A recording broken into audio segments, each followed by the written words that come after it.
atau YPPIC.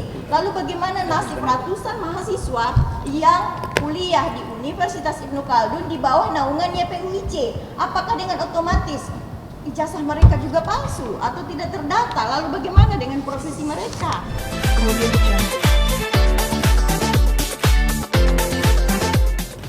Tadi diperiksa oleh Ibu, ini mantan kepala, sekarang beliau ini adalah Kepala Biro Administrasi Akademik dan Kemahasiswaan Universitas Ibnu Khaldun versi Rawamangun yang dipimpin oleh Bapak Profesor Dr. Musni Umar dengan Yayasan Edi Haryanto. Yang mereka ini tahu betul pengelolaan akademiknya. Ya. Dari situ dia lulus 2020. Ternyata dicek tadi oleh Ibu ada yang mencurigakan. Nanti biar beliau ungkap. Saya tidak enak bercerita tentang itu. Nah, kenapa? Nanti kita lihat. Tapi setahu saya itu adalah full time. Yang boleh by research adalah master dan doktor. Di USM ada full time, ada by research. Saya by research. Dokter by research. Itu pun kita masih kontinuitas bertemu dengan kita supervisor kita untuk perkuliahan kita. Jadi ini dengan sistem summer bingung saya. Kenapa saya bilang bingung? Azan. Kita berhenti sebentar ya. Bang, kalau dia ngaku Freeze ini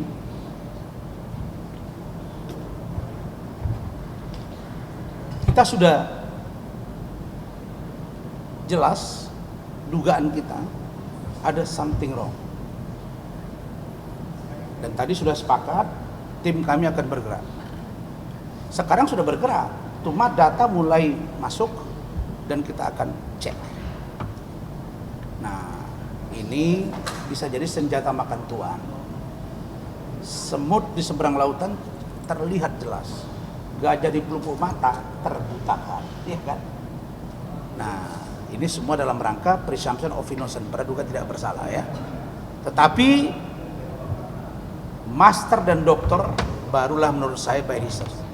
Tapi yang namanya undergraduate itu pasti harusnya ya, menurut saya, setahu saya, nggak tahu ada program baru tapi kita akan tracking.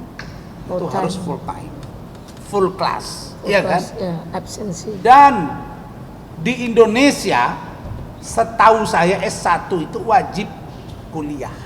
Kalaupun dia kelas karyawan, Sabtu Minggu atau eksekutif, kelas eksekutif, Jumat Sabtu, Sabtu Minggu, Jumat Sabtu Minggu dan lain-lain. Tapi tetap mengikuti perkuliahan dalam seminggu itu wajib ada. Tidak ada yang namanya sistem summer. Musim panas, terus kau datang ke Indonesia atau ke sana, lalu kemudian kau kuliah. Nah, kemudian tidak beken ini. Kalau memang keren, kayak anak saya di Universitas Sumatera Utara, negeri kedokteran 2, 1 Rizka Arif Putri Madinah Nasution cum laude, yang kedua Anggita Putri Arif Nasution cum laude. Harusnya anaknya di UI cum laude nih. Ada salnya, ada. Iyalah, ada. Nah, kalau Anggita sebentar lagi, dia Februari akan terima juga nih SK. Ini Februari akan dapat juga ini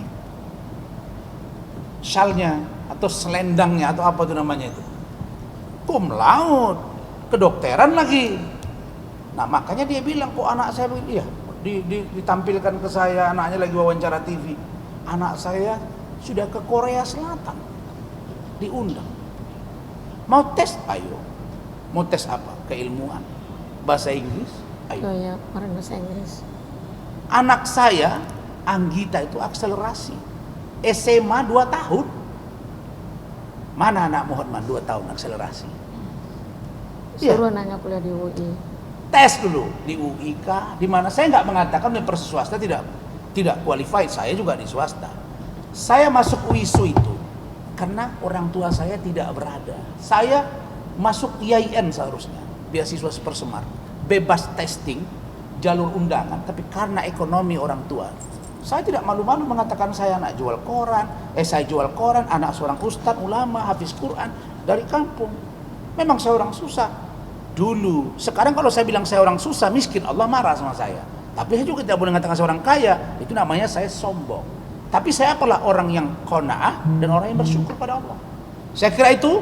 Silakan Bu, ulas kalian tentang fris ini, nanti baru dipertajam oleh Bu Eli dan Neti. Silakan Bu Erni Bajau. Baik. Ibu kunci. Terima kasih teman-teman. Semuanya Ibu kunci. Anaknya Assalamualaikum yang warahmatullahi besok wabarakatuh. Waalaikumsalam. Saya berada di sini sebagai hanya untuk mengklarifikasi terkait data mahasiswa atas nama Fritz Junior Paris Hutapea. Kemudian posisi saya, jabatan saya dulu apa di Ibnu Khaldun. Saya masuk di Ibnu Khaldun ngajar sebagai dosen itu dari 2015. Saya sudah di Ibnu Khaldun. Tapi ketika saya mengajar sejak 2015 saya sudah menemukan banyak kejanggalan di sana terkait saya mau melaksanakan UTS 2 hari lagi atau mau UAS 2 hari lagi, tiba-tiba ada lagi mahasiswa baru masuk. Di situ saya sudah mulai bertanya-tanya, ini sistem administrasinya ini seperti apa? Sistem perkuliahan mahasiswanya ini seperti apa? Dan kebetulan waktu itu yang menjadi rektor adalah Pak Musni Umar, Prof. Musni Umar. Saya sebagai orang yang sama-sama akademisi, saya mulai bicara sama Pak Musni, Pak, kalau kita mau diakreditasi, kampus kita, institusi kita mau diakreditasi, kita harus melakukan administrasi kita harus ditata. Kita harus menghindari yang namanya maladministrasi. Kita menghindari hal-hal yang non prosedural. Jadi ketika itu saya bilang ke Pak Musni, kalau kita mau diakreditasi, ayo kita benahi sistem akademik kita. Nah, lalu berjalan, saya masih dapat menemukan beberapa, ini kok kenapa begini, mahasiswa kenapa tiba-tiba masuk kuliah, ini seperti apa, proses penerimaan mahasiswa barunya seperti apa. Nah, ketika kami sudah gencar-gencar ingin melakukan akreditasi kampus, Pak Musni Umar yang saat itu jadi rektor sejak 2016 awalnya saya kepala perpustakaan. Nah, kemudian lagi-lagi saya menyarankan ke Pak Musni, Pak, sistem administrasi kita harus benahi. Lalu pada 2021 per November saya diangkat jadi kepala biro akademik. Lalu saya memegang feeder yang sekarang diganti menjadi Neo Feeder. Feeder ini adalah aplikasi dari Pangkalan Data Dikti Perguruan Tinggi sebagai aplikasi basis data mahasiswa. Jadi semua mahasiswa saat ini harus diupload datanya di PDPT, kan? Nah, di Ibnu Khaldun pada saat itu saya menemukan ratusan mahasiswa tidak ada datanya di PDPT. Tapi mereka kuliah nggak? Ya kuliah. Dan masalah ini bukan hanya Pak Rasman saja ya sebenarnya yang mengalami hal ini. Ingat, ada ratusan mahasiswa Universitas Ibnu Khaldun yang benar-benar kuliah tapi tidak terupdate datanya di PDPT. Dan saya yakin kasus ini bukan hanya dialami oleh Ibnu Khaldun, ada banyak. Nah, masalahnya ini akan menjadi mosi tidak percaya para alumni terkait ada mahasiswa yang benar-benar kuliah tapi tidak ada di PDPT, ada mahasiswa yang ada datanya di PDPT tapi tidak kuliah. Gimana ini? Yang dikatakan ijazah palsu itu adalah tidak termasuk yang dikatakan kategori ijazah palsu itu adalah mahasiswa ada datanya di PDPT tapi tidak menyelenggarakan proses akademik, itu juga termasuk ijazah palsu. Nah, kemudian selain teman-teman di Ibnu Khaldun alumni banyak yang kuliah tapi tidak ada di PDPT, ada juga mahasiswa Ibnu Khaldun yang kuliah tapi yang tidak kuliah tapi ada di PDPT. Saya berani mempertanggungjawabkan, ada data yang saya temukan selama 1 tahun saya menelusuri data mahasiswa di Ibnu Khaldun, bahkan ada mahasiswa yang sudah wisuda tapi tidak kuliah. Ini yang harus teman-teman tahu. Dan ini adalah mencederai institusi perguruan tinggi di Indonesia, dan ada praktek-praktek seperti ini perlu kita ungkap. Dan teman-teman, saya bahkan lalu ketika upaya saya ini terbaca oleh pihak oknum yayasan pembina pendidikan Ibnu Khaldun, saat itu Pak Musni jadi rektor kan 1 periode. Ingat, Pak Musni itu tidak dipecat ya, seperti yang saya lihat di beberapa media bahwa Pak Musni itu dipecat. Beliau tidak dipecat, tetapi beliau itu sudah habis masa jabatannya. Lalu kami, saya termasuk anggota Senat, memilih beliau kembali. Kami memilih Pak Musni untuk menjadi rektor lagi, tapi yayasan tidak mengabulkan. Yayasan menolak dan akhirnya Pak Musni diberhentikan, saya pun diberhentikan. Tetapi saya sudah banyak mengantongi data. Saya sudah ada data, termasuk data ini contoh saja. Teman-teman bisa melihat, boleh cari di Google setelah acara ini, teman-teman silakan ke Google dan klik PDPT, lalu masukkan NIM 1731033000016. Itu adalah NIM atau nomor induk mahasiswa atas nama Fris Junior Paris Utapia. Kemudian setelah muncul, dia itu angkatan 2017, dia masuk 2017 dan lulus tahun 2020. Tahun 2020 itu pasti ada datanya di data wisudawan. Tetapi saya sejak 2015 di Ibnu Khaldun belum pernah ketemu dengan Fris. Saya dari 2015 di Ibnu Khaldun. Saya sebagai kepala perpustakaan. Kalau dia tidak kenal Erni berarti dia tidak pernah masuk perpustakaan, gitu kan? Nah, kemudian setelah Anda menemukan datanya, di situ ada tulisan riwayat status kuliahnya, dan di sebelah kiri ada tabel riwayat status kuliah. Dia memprogramkan 58 mata kuliah. Lalu di sebelah kirinya ada riwayat studi. Dan saya melihat riwayat studinya itu ada 8 mata kuliah yang 0 SKS-nya. Nah, ini kenapa bisa 0 SKS? Ini nanti ditanyakan ke pihak Biro Akademik saat ini.